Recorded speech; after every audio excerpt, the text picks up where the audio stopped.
BGB মহাপরিচালক, তিনি নদী ভাঙনে ক্ষতিগ্রস্ত মানুষের কান্না, ঘরবাড়ি হারানো মানুষের অসহায় চাহনি, সব কিছুই যেন ছুঁয়ে যায় একজন সত্যিকারের দেশপ্রেমিকের হৃদয়কে।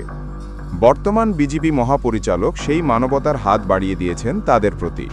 তিনি শুধু দায়িত্ব পালনেই সীমাবদ্ধ থাকেননি, নিজে পরিদর্শন করেছেন নদী ভাঙন এলাকা, শুনেছেন সাধারণ মানুষের কষ্টের কথা, দিয়েছেন সাহস ও আশার আলো।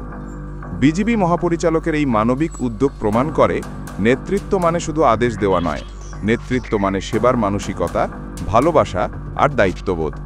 তার কর্মকাণ্ড বিজিবির প্রতিটি সদস্যকে অনুপ্রাণিত করে দেশের প্রতি আরও নিবেদিত হতে। তিনি বুঝিয়ে দিয়েছেন, বিজিবি শুধু সীমান্তের রক্ষক নয়, মানুষের কষ্টে পাশে থাকা এক পরিবার। এই মানবিক নেতৃত্ব আমাদের শেখায়, দেশপ্রেম শুধু বন্দুক হাতে নয়, মানুষের পাশে দাঁড়ানোর মধ্যেই নিহিত। চাঁপাইনবাবগঞ্জের মানুষ সবসময় সাহসী, পরিশ্রমী এবং দেশপ্রেমে উজ্জীবিত।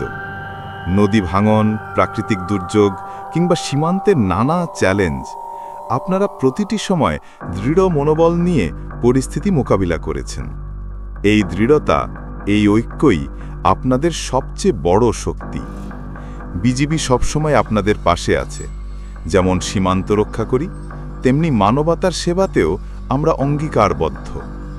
মহাপরিচালক মহোদয়কে ভালোবেসে ভিডিওটি শেয়ার করে দিন।